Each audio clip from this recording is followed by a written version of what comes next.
What happens when two security guards humiliate a black Marine at his daughter's graduation ceremony? When 10 Navy SEALs shows up, the entire school learned a lesson they'd never forget. Marcus Williams adjusted his Navy blazer as he stepped out of his modest sedan, a stark contrast to the luxury vehicles that dominated the parking area. At 45, he carried himself with an unmistakable bearing, shoulders squared, spine straight, movements precise yet relaxed. His salt and pepper hair was neatly trimmed, and his dark eyes held the quiet confidence of a man who had seen much of the world and learned to navigate it with grace. In his hands, he carried two identical bouquets of white roses, carefully chosen for his twin daughters who would be graduating today. Sarah and Michelle had worked tirelessly for this moment, earning their places at Westfield through academic excellence and determination. As a single father, Marcus had sacrificed much to ensure they had every opportunity to succeed, and today represented the culmination of years of dedication. The parking attendant, a young man in a crisp uniform, approached with a clipboard and an expression that seemed to shift upon seeing Marcus. "Excuse me, sir," the attendant said, his tone polite but with an edge that hadn't been present when greeting the previous arrivals. "Are you here for the graduation ceremony?" "Yes, I am," Marcus replied evenly, his voice carrying the measured cadence of someone accustomed to speaking with authority. "My daughters are graduating today." The attendant glanced at his clipboard, then back at Marcus. "I see. Well, the service entrance is around back if you're here for catering or maintenance support. The main ceremony is for families only." Marcus paused, studying the young man's face with the same careful attention he had once used to assess situations in far more dangerous circumstances. "I appreciate your concern for security," he said, his tone remaining perfectly calm, "but I'm here as a parent. Sarah and Michelle Williams are my daughters." A brief moment of uncertainty flickered across the attendant's features before he seemed to recover his composure. "Of course, sir. My apologies. It's just that we have very strict security protocols today, and I need to verify everyone's credentials. Do you have your invitation with you?" Marcus reached into his jacket pocket and produced an elegant cream-colored invitation embossed with the school's crest. The attendant examined it with unnecessary thoroughness, turning it over in his hands as if searching for some hidden flaw. "This appears to be in order," the attendant finally conceded, though his tone suggested he found this somehow disappointing. "You can park in Section C, though I should mention that the premium spots are reserved for major donors and board members." "Section C will be fine," Marcus replied, accepting the parking pass with the same steady grace he had maintained throughout the exchange. As he walked toward his assigned area, he noticed how other parents, all of whom appeared to share certain demographic characteristics he did not, had been waved through with warm smiles and minimal scrutiny. The path to the main building wound through carefully maintained gardens, where small groups of families had gathered for photographs. Marcus observed the social dynamics with the analytical eye of someone trained to read human behavior. Conversation seemed to pause as he passed, not with overt hostility, but with the kind of studied politeness that often masked discomfort. At the main entrance, a security guard named Frank Morrison, his nameplate identified him as head of security, stood with the imposing presence of someone who took his authority seriously. Morrison was a thick-set man in his 50s, with graying hair and the particular swagger that some people develop when given a uniform and told to maintain order. "Good afternoon," Marcus said, approaching with his invitation ready. "I'm here for the graduation ceremony." Morrison accepted the invitation, but held on to it longer than necessary, studying both the document and Marcus with obvious skepticism. "Marcus Williams," he read aloud, as if testing the name for authenticity. "And you're here for—" "My daughter's graduation, Sarah and Michelle Williams. They're both receiving honors today." Morrison's expression suggested he found this information difficult to process. "I'm going to need to see some additional identification. We've had issues with people trying to gain unauthorized access to our events." Marcus reached for his wallet, noting that Morrison had not made similar requests of the other parents who had entered during their conversation. "Of course. Here's my driver's license." Morrison examined the license with the intensity of a forensic investigator, comparing the photo to Marcus's face multiple times. This address, you live in Riverside? That's quite a distance from here. Yes, it is. My daughters earned scholarships to attend Westfield. They've worked very hard for this opportunity.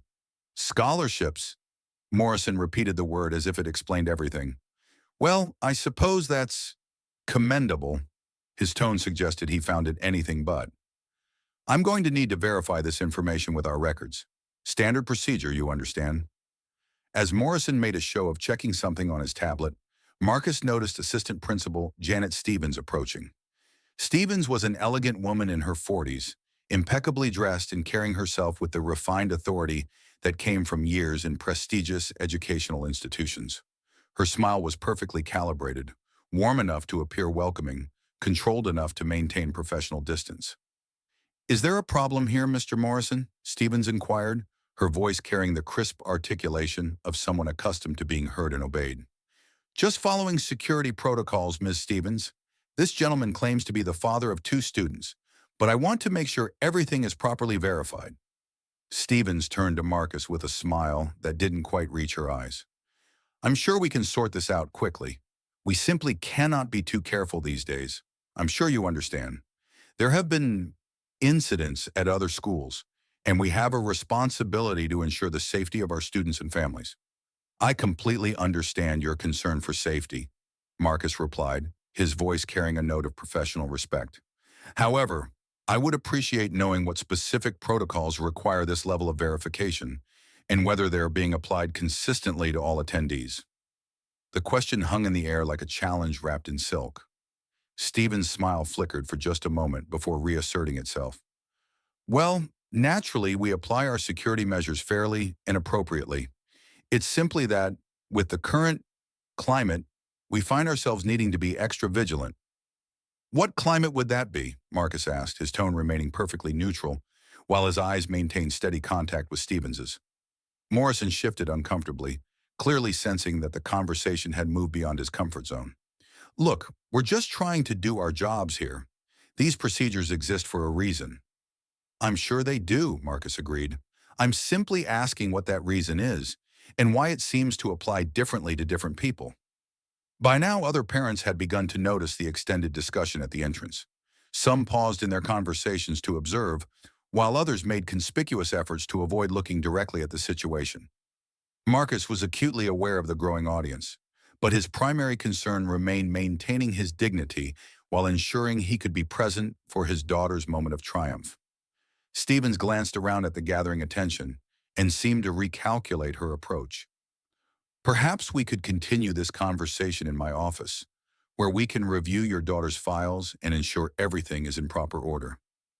That won't be necessary, Marcus replied calmly. My invitation is valid, my identification is authentic, and my daughters are expecting me to be present for their graduation.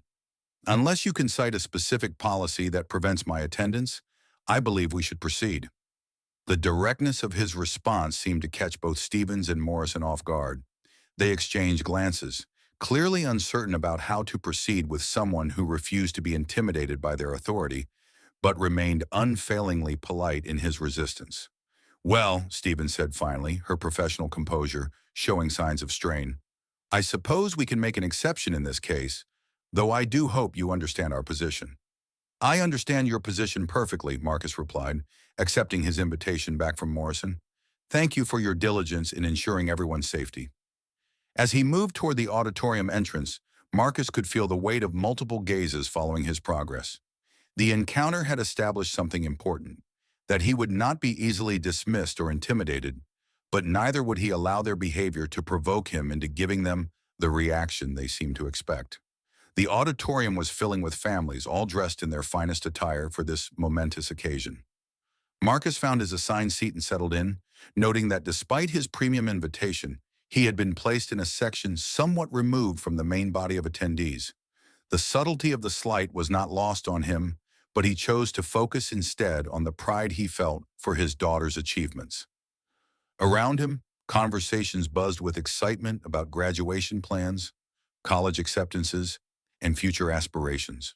Marcus listened to parents discussing their children's accomplishments, noting how naturally they assumed certain privileges and opportunities that his daughters had been forced to earn through exceptional effort.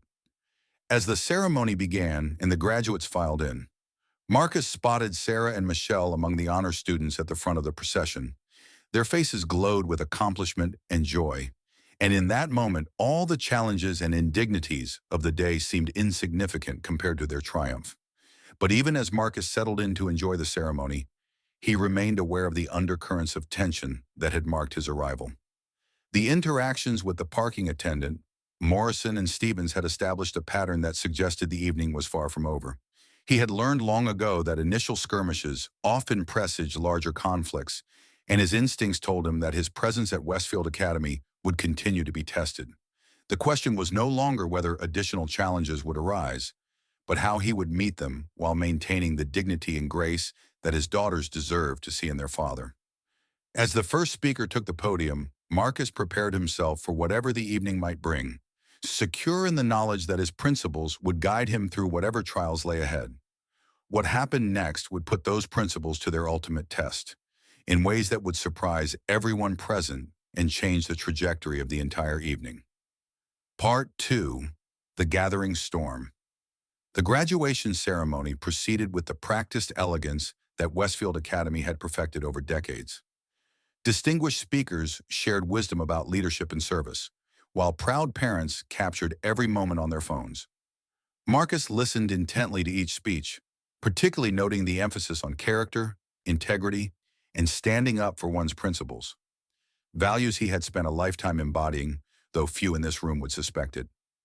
When Sarah and Michelle's names were called for academic honors, Marcus rose to applaud, his pride evident in the broad smile that transformed his usually composed features. Several parents turned to look, some with curiosity, others with the kind of polite acknowledgement that masked deeper questions about his presence among them. As the formal ceremony concluded and families began moving toward the reception area, Marcus noticed Morrison approaching with purpose, accompanied by a younger security officer whose nameplate read Davidson. The duo moved with the deliberate stride of people who had made a decision and intended to see it through. "Mr. Williams," Morrison called out, his voice carrying across the dispersing crowd, "I need to speak with you for a moment." Marcus paused, allowing other families to flow around him, while he waited for Morrison to reach him. The interruption had caught the attention of nearby parents, who slowed their own movements to observe the unfolding interaction. "What can I do for you, Mr. Morrison?" Marcus asked, his tone remaining professionally courteous despite the growing audience.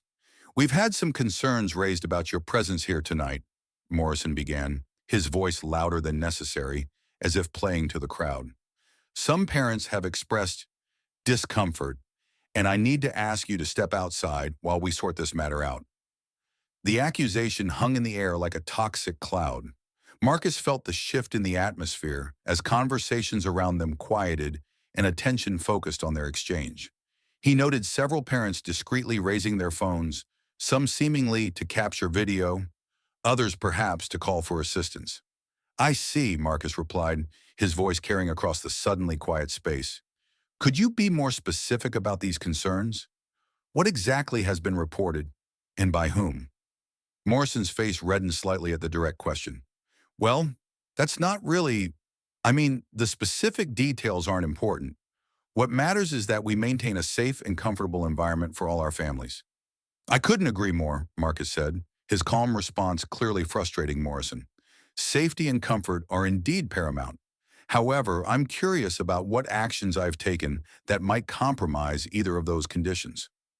Assistant Principal Stevens materialized as if summoned, her earlier polish now showing signs of strain. Behind her trailed Dr.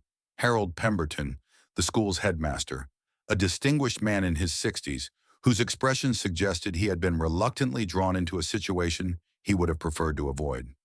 "Gentlemen," Stevens interjected with forced brightness, "surely we can resolve this matter without creating a scene. Mr. Williams, perhaps you could join us in the administrative office where we can discuss this more privately." Marcus looked around at the gathered faces, noting the mixture of curiosity, discomfort, and, in a few cases, obvious disapproval. His daughters were nowhere to be seen, hopefully mingling with classmates and receiving congratulations on their achievements. "Miss Stevens," Marcus said, his voice carrying the authority of someone accustomed to command situations. I appreciate your concern for privacy, but I believe transparency serves everyone's interest better. If there are specific allegations about my conduct, I'd prefer they be addressed openly so that any misunderstandings can be clarified immediately. The response clearly wasn't what Stevens had expected. She glanced nervously at Dr. Pemberton, who stepped forward with the measured authority of academic leadership. Mr. Williams, I'm Dr. Pemberton, Westfield's headmaster. I understand there's been some confusion tonight, and I'm sure we can resolve it quickly and amicably. However, our first responsibility must be to our school community's comfort and security. Absolutely, Dr. Pemberton, Marcus agreed. I share your commitment to the school community's well-being. That's precisely why I'm curious about what specific security concerns my presence has created. As the conversation continued, Marcus found his mind drifting to another time, another place where he had faced similar challenges to his right to be present. The memory was sharp and clear, a briefing room in Quantico, 15 years earlier, where he had been the only person of color among 30 officers selected for an elite leadership program. The same questioning looks, the same subtle challenges to his credentials, the same assumption that his presence required extraordinary justification. But that day, as today, he had possessed something his challengers lacked: unshakable confidence in his qualifications and an absolute refusal to be intimidated by their doubts. The program director, a crusty colonel named Patterson, had initially seemed skeptical of Marcus's selection. By the program's end, Patterson had personally recommended him for early promotion and assignment to one of the Corps' most prestigious units. The memory brought a slight smile to Marcus's lips, which Morrison apparently interpreted as smugness or defiance. Look, this isn't funny, Morrison snapped, his professional facade beginning to crack. We have protocols here, and we can't just let anyone waltz in claiming to be someone they're not.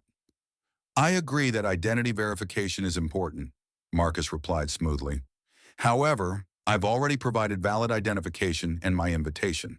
What additional verification would satisfy your protocols? Dr. Pemberton cleared his throat, clearly uncomfortable with the direction the conversation was taking. Perhaps we could contact the parents who raised concerns and ask them to clarify their specific worries. That's an excellent suggestion, Marcus said immediately. I'd welcome the opportunity to address any misunderstandings directly with whoever has questions about my presence. The response seemed to catch the administrators off guard. They had apparently expected him to resist such a confrontation, perhaps providing them with justification for stronger measures. A woman in an expensive dress stepped forward from among the observers. Marcus recognized her as Mrs. Catherine Blackwood, one of the school's most prominent donors, whose family name graced several buildings on campus. If I may, Mrs. Blackwood said with the confidence of someone accustomed to being heard, I believe I may have inadvertently contributed to this confusion. I noticed this gentleman earlier and wondered if he might be lost, as I didn't recognize him from previous school events. I may have mentioned my observation to staff, purely out of concern for school security. Marcus turned to face her directly, noting the careful phrasing of her statement and the way she managed to sound both apologetic and suspicious simultaneously. Thank you for clarifying, Mrs. Blackwood, Marcus said with genuine courtesy. Your concern for security is understandable. However, I'm curious about what specific indicators suggested I might be lost or pose a security concern. The question hung in the air with uncomfortable precision. Mrs. Blackwood's composure flickered as she realized she had been asked to articulate assumptions she had never been required to examine explicitly. Well, it's just that one becomes familiar with the school community over time, and when someone new appears, she trailed off, clearly recognizing the weakness of her position. Of course, Marcus replied. It's natural to notice new faces. However, given that this is a graduation ceremony, wouldn't new faces be expected? After all, extended family members and friends often attend such events, and graduating students have been here for various lengths of time. Another memory surfaced as he spoke. The day he had been promoted to colonel, the youngest Marine of his background to achieve that rank in his generation. The ceremony had been attended by generals, politicians, and decorated veterans. Yet some civilian attendees had still questioned his presence until the moment his achievements were formally announced. The irony had not been lost on him then, and it certainly wasn't lost on him now. Meanwhile, young Davidson had been speaking quietly into his radio, and Marcus noted with interest that the security officer seemed to be requesting some form of backup or additional authority. The escalation concerned him not for his own safety, but for the potential impact on his daughter's celebration. "Mr. Williams," Dr. Pemberton said, attempting to reassert control over the situation, "I'm sure this is all a misunderstanding, but given the concerns that have been raised, I think it would be best if you could provide some additional verification of your connection to our students. Perhaps we could call your daughters to join us and confirm the relationship." "That's an interesting suggestion," Marcus replied, his tone remaining level despite his growing irritation. "However, I'm curious about the precedent this sets. Are you requiring all parents to have their relationships verified by their children? If not, what criteria determine when such verification becomes necessary?" The questioning technique was one Marcus had learned during his years in military intelligence, where the ability to expose logical inconsistencies could mean the difference between uncovering truth and accepting dangerous deceptions. Applied to civilian situations, it had an almost surgical precision in revealing the underlying biases that people preferred to keep hidden. Stevens stepped in again, her professional smile now looking decidedly strained. "Mr. Williams, I think you're making this more complicated than it needs to be. We're simply trying to ensure that everyone at our event has legitimate reason to be here. And I'm simply trying to understand how that determination is being made," Marcus replied. "What specific criteria distinguish legitimate attendees from illegitimate ones?" As if summoned by the growing tension, two uniformed police officers appeared at the edge of the crowd. Marcus recognized the tactical moment. The situation had escalated beyond the school's internal authority and was now involving law enforcement. The development didn't alarm him, but it did confirm that his initial assessment had been correct. This was never going to be resolved through simple cooperation or accommodation. Officer Janet Rodriguez, according to her nameplate, approached with the measured professionalism of an experienced law enforcement officer. Her partner, Officer Thompson, remained slightly behind, observing the crowd and maintaining awareness of the overall situation. "Good evening," Officer Rodriguez said, her voice carrying the neutral authority of someone trained to de-escalate conflicts. "We received a call about a possible disturbance. Could someone explain what's happening here?" Morrison immediately stepped forward, eager to frame the narrative. "Officers, we have a situation with someone who claims to be a parent but can't provide satisfactory verification of his identity or his right to be at this private event." Marcus noted the careful phrasing. Morrison had avoided directly accusing him of trespassing or criminal behavior, but had certainly implied both through his choice of words. "I see," Officer Rodriguez replied, turning to Marcus. "Sir, could you explain your perspective on the situation?" "Certainly, officer," Marcus replied, his military bearing becoming more pronounced as he addressed law enforcement. "I'm Marcus Williams, here to attend my daughter's graduation ceremony. I've provided valid identification and my invitation to multiple school officials, but there seems to be some ongoing question about my legitimacy as an attendee." Officer Rodriguez accepted Marcus's identification and invitation, examining both with professional thoroughness but without the theatrical skepticism Morrison had displayed earlier. "These documents appear to be in order," she said after a moment. "Dr. Pemberton, is there a specific school policy that's been violated here?" Dr. Pemberton found himself in the uncomfortable position of having to articulate policies that had never been written down because they had never needed to be. The school's exclusions had historically been managed through more subtle mechanisms than explicit prohibition. "Well, officer, it's not exactly a policy violation, per se. It's more a matter of ensuring community safety and addressing concerns that have been raised by other parents." "What specific safety concerns?" Officer Rodriguez asked, her training evident in the way she cut through vague language to seek concrete facts. The question created a moment of uncomfortable silence. The assembled administrators and concerned parents found themselves unable to articulate specific safety threats without exposing the true nature of their objections. Marcus watched the faces around him, noting the various expressions of discomfort, embarrassment, and in some cases, growing awareness of the situation's actual dynamics. A few parents had begun quietly moving away from the crowd, apparently recognizing that they didn't want to be associated with whatever was unfolding. Perhaps, Marcus said into the silence, we could resolve this by simply allowing the evening to proceed as planned. My daughters have worked tremendously hard to reach this milestone, and I'd prefer not to let administrative confusion overshadow their achievement. The reasonableness of the suggestion only served to highlight the unreasonableness of the resistance he had encountered. Officer Rodriguez looked around the group, clearly assessing the situation's true nature with the experience of someone who had seen similar dynamics play out before. Unless there's evidence of actual wrongdoing or policy violation, she said finally, I don't see any reason why Mr. Williams can't continue attending his daughter's graduation ceremony. Morrison's face darkened at the officer's conclusion. But what about the concerns that were raised? Don't the other parents have rights too?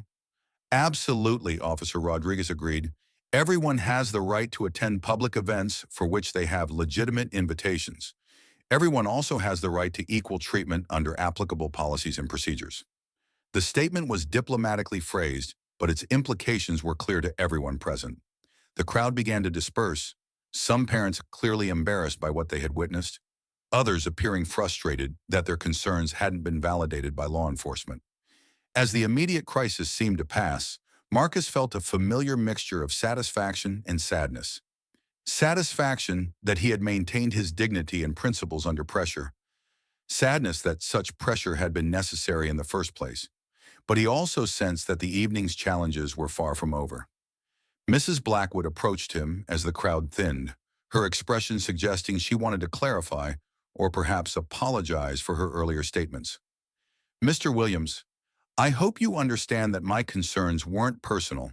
In today's world, one simply can't be too careful.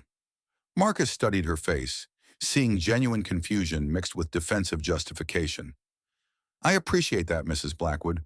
However, I'd encourage you to consider what specific factors led you to perceive me as a potential threat, and whether those same factors would apply to other parents in similar circumstances. The gentle challenge left her visibly uncomfortable, but Marcus had learned long ago that real change only occurred when people were forced to examine their unconscious assumptions. As she walked away, he hoped the conversation might plant seeds of future reflection. Dr. Pemberton lingered as the other officials departed, his expressions suggesting internal conflict between institutional protection and personal conscience.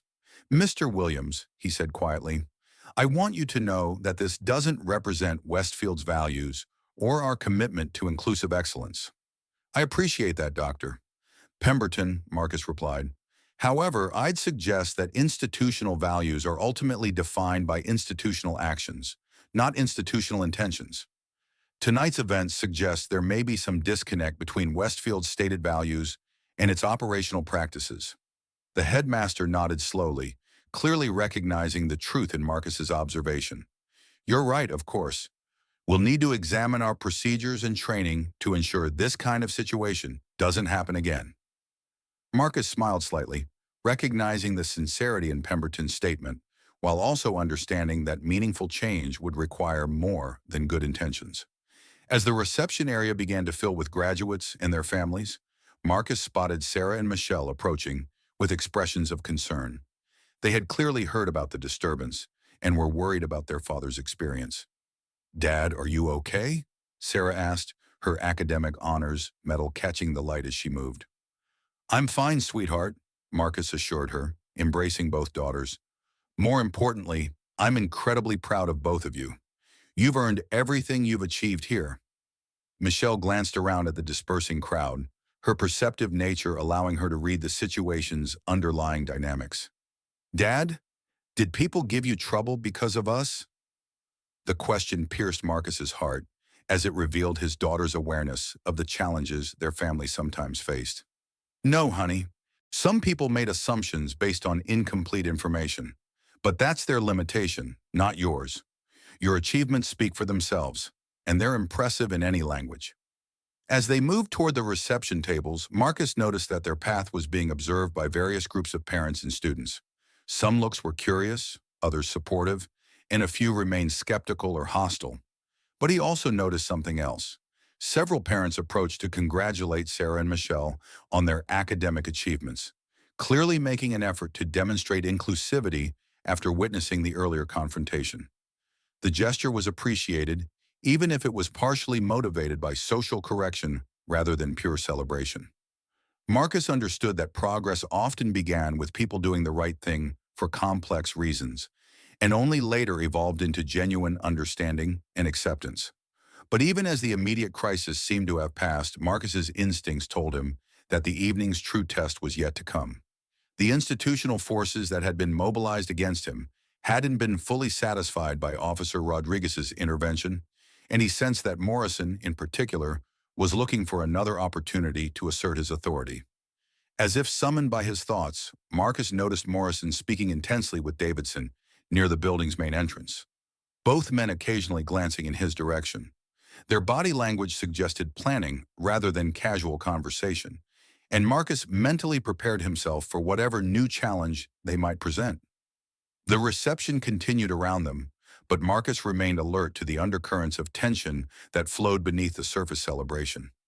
His daughters deserved to enjoy their moment of triumph without having to worry about their father's ability to navigate the social landmines that seemed to surround his presence. What would happen next would test not only Marcus's resolve, but also reveal the true character of the Westfield Academy community. The stage was set for a confrontation that would expose the reality behind the institution's carefully maintained facade of excellence and inclusion. The evening's biggest surprise was yet to come, and it would change everything that everyone thought they knew about the quiet man who had refused to be intimidated by their assumptions and authorities. Part 3. Revelation and Transformation. The reception was in full swing when Marcus noticed a commotion near the main entrance. Through the crowd, he could see Morrison and Davidson engaged in what appeared to be an increasingly heated discussion with someone just outside the building. The conversation seemed urgent, with both security officers gesturing emphatically toward the reception area. Marcus excused himself from his daughters, who were surrounded by classmates and their families, all celebrating their academic achievements. As he moved closer to investigate, he could hear fragments of Morrison's voice rising above the ambient noise of the celebration. "I don't care what you think you know," Morrison was saying to someone Marcus couldn't yet see. "We have a situation here that needs to be handled according to our protocols." "Sir, with all due respect," came a crisp, authoritative voice from outside, "I think you may want to reconsider your approach to this situation." Marcus moved closer, curiosity piqued by the tone of absolute confidence in the unseen speaker's voice. As he approached the entrance, he could see that Morrison was speaking to a tall, impeccably dressed African-American woman in her 40s, whose bearing suggested both military precision and executive authority. "Ma'am, I appreciate your concern," Morrison replied with barely concealed irritation. "But this is a private school event, and we have every right to verify the credentials of our attendees." The woman smiled with the kind of patience that suggested she was accustomed to dealing with people who underestimated her authority. "Mr. Morrison, I'm Commander Sarah Chen, United States Navy. I'm here as part of a delegation to honor one of your attendees this evening." Marcus froze, recognizing the name immediately. Sarah Chen had been his executive officer during his final assignment, one of the most brilliant and dedicated officers he had ever had the privilege of working with. Her presence at Westfield Academy could only mean one thing, and the realization sent a mixture of anticipation and concern through his mind. Morrison's expression shifted from irritation to confusion. "Honor one of our attendees? Ma'am, I think there may be some mistake. This is a high school graduation ceremony." "There's no mistake," Commander Chen replied calmly. "We're here to recognize Colonel Marcus Williams for his distinguished service to our country. He's receiving a special commendation this evening, and we understood he would be attending his daughter's graduation ceremony." The mention of Marcus's rank and the nature of Chen's visit created an immediate shift in the atmosphere around the entrance. Several parents who had been moving past the conversation stopped to listen, their expressions changing from casual curiosity to intense interest. Morrison's face went through a rapid series of changes: confusion, disbelief, and finally, dawning horror as the implications of Chen's words began to sink in. "Colonel Williams? Are you referring to Marcus Williams, the parent we've been, the gentleman who..." The gentleman you've been harassing for the past 2 hours. Chen's voice carried the steel of command authority wrapped in diplomatic courtesy. Yes, that would be Colonel Williams, retired Marine Corps, Congressional Medal of Honor recipient, and one of the finest officers I've ever had the privilege of serving with. The words hit the gathered crowd like a physical force. Parents who had been observing the situation with varying degrees of interest suddenly found themselves paying complete attention. Several people raised their phones, some clearly capturing video of the unfolding scene. Dr. Pemberton, who had been moving through the reception greeting families, heard the commotion and approached quickly. His face showed immediate recognition of the potential magnitude of the situation. Commander Chen, he said, stepping forward with the diplomatic instincts of an experienced administrator, I'm Dr. Pemberton, Westfield's headmaster. If there's been some sort of misunderstanding— Oh, there's been a misunderstanding, all right, Chen replied, her voice carrying across the now quiet entrance area. Your security staff has spent the evening questioning, challenging, and attempting to remove a decorated war hero from his daughter's graduation ceremony. Behind Chen, Marcus could now see other figures in military dress uniforms beginning to appear. The delegation she had mentioned was evidently substantial, and their presence was creating an increasingly dramatic scene. Morrison, whose face had gone pale, attempted to salvage the situation. Ma'am, if we had known— the gentleman never mentioned his military service. How were we supposed to know? The question hung in the air with devastating clarity, exposing the fundamental flaw in Morrison's reasoning. Chen's response was delivered with surgical precision. Mr. Morrison, are you suggesting that a person's right to attend their children's graduation ceremony depends on their military service? Or perhaps you're implying that Colonel Williams was obligated to present his war medals as identification? Marcus stepped forward at that moment, his presence causing an immediate stir among the assembled crowd. Parents who had earlier questioned his right to be present now found themselves face to face with someone whose credentials were beyond dispute. Commander Chen, Marcus said warmly, extending his hand to his former colleague, this is an unexpected pleasure, though I have to say your timing is impeccable. Chen smiled broadly, clasping his hand with obvious respect and affection. Colonel Williams, it's an honor to see you again. I hope we're not interrupting your daughter's celebration. Not at all, Marcus replied, though his eyes moved briefly toward Morrison and Stevens, both of whom appeared to be struggling with the reality of their situation. Though I suspect some people are beginning to understand that their assumptions may have been incomplete. More military personnel had gathered behind Chen, and Marcus recognized several faces from his years of service.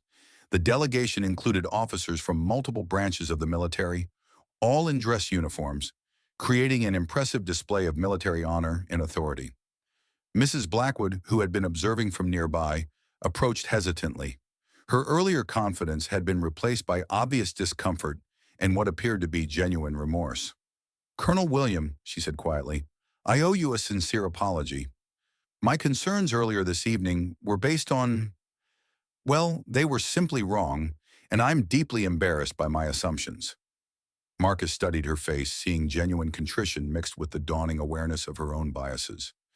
Mrs. Blackwood, I appreciate your apology. However, I hope you'll consider that my military service, while I'm proud of it, shouldn't be necessary to validate my right to attend my daughter's graduation. Every parent here deserves the same respect and consideration, regardless of their profession or background. The gentle but firm response created a ripple of understanding through the gathered crowd. Several parents nodded in agreement, while others appeared to be engaging in uncomfortable self-reflection about their own assumptions and behaviors. Commander Chen stepped forward again, addressing the broader gathering. Ladies and gentlemen, Colonel Williams exemplifies the very best of American leadership and service. His career included 3 combat deployments, where he led diverse teams in some of the most challenging circumstances imaginable. He's also been a pioneer in military education and integration, helping to create programs that have advanced opportunity and excellence throughout our armed forces. As Chen spoke, Marcus noticed his daughters approaching through the crowd, their faces showing a mixture of pride and amazement at seeing their father honored in such a public way. Sarah and Michelle had always known about his military service, but they had never witnessed the kind of formal recognition that was now taking place. Dr. Pemberton, recognizing an opportunity to demonstrate institutional leadership, stepped forward with visible determination. Colonel Williams, on behalf of Westfield Academy, I want to offer you and your family a sincere apology for this evening's events. The treatment you received does not reflect our values or our commitment to excellence and inclusion. Morrison, meanwhile, appeared to be engaged in his own moment of reckoning. His earlier confidence had been replaced by obvious shame and what looked like genuine remorse for his actions. Colonel Williams, Morrison said, his voice subdued, I, I made terrible assumptions tonight, and I'm deeply sorry. There's no excuse for my behavior, and I hope you can find it in yourself to forgive me. Marcus looked at Morrison for a long moment, seeing not just an apology but a man confronting the reality of his own prejudices. The moment presented an opportunity for education rather than condemnation. Mr. Morrison, Marcus said finally, I appreciate your apology, and I accept it.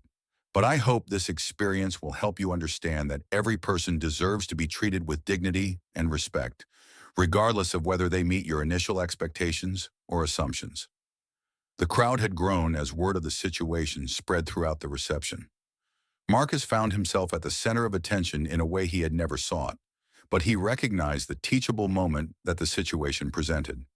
If I may, Marcus said, addressing the larger gathering, tonight's events highlight something important about assumptions and first impressions. Each of us carries unconscious biases that can affect how we treat others. The question isn't whether we have these biases, we all do, but whether we're willing to examine them and work to overcome them. Commander Chen nodded approvingly at Marcus's words, then added her own perspective. In the military, we've learned that excellence comes from inclusion, not exclusion.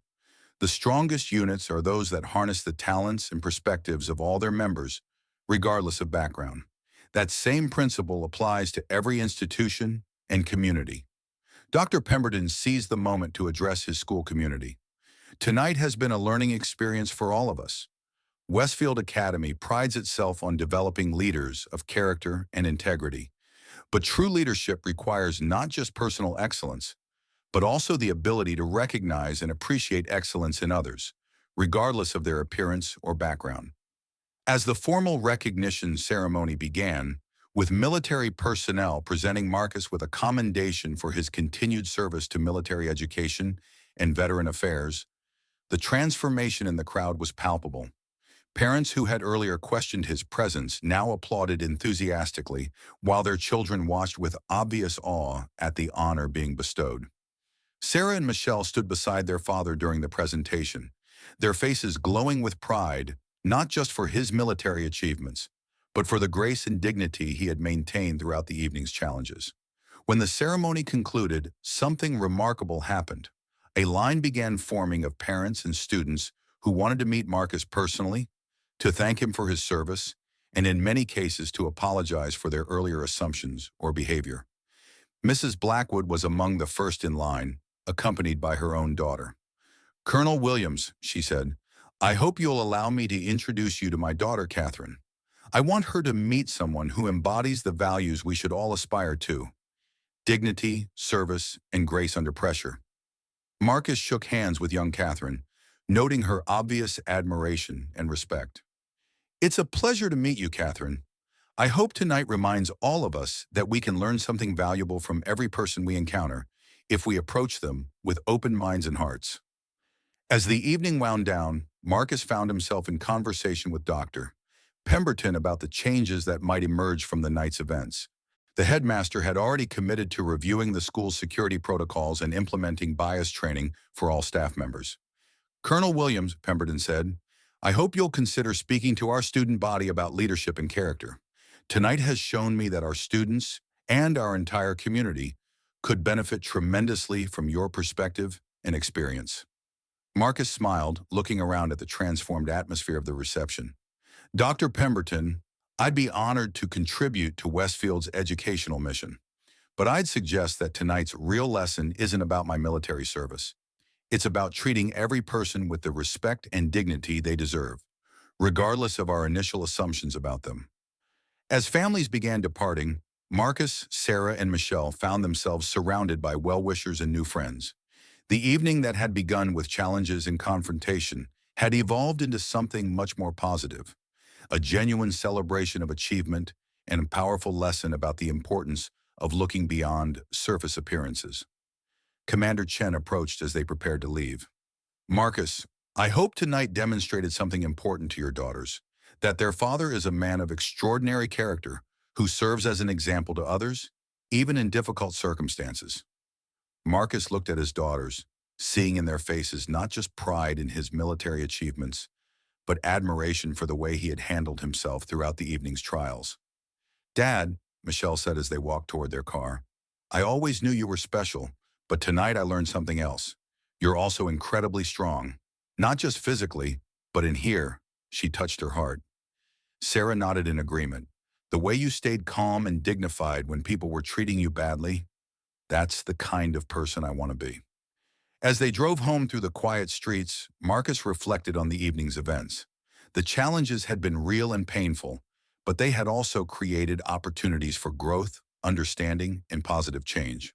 The confrontation at Westfield Academy would likely become a catalyst for important conversations about bias, inclusion, and the danger of making assumptions about others.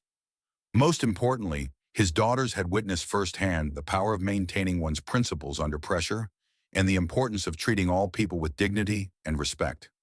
Those lessons, Marcus knew, would serve them well as they prepared to enter college and take their own places as leaders in their communities.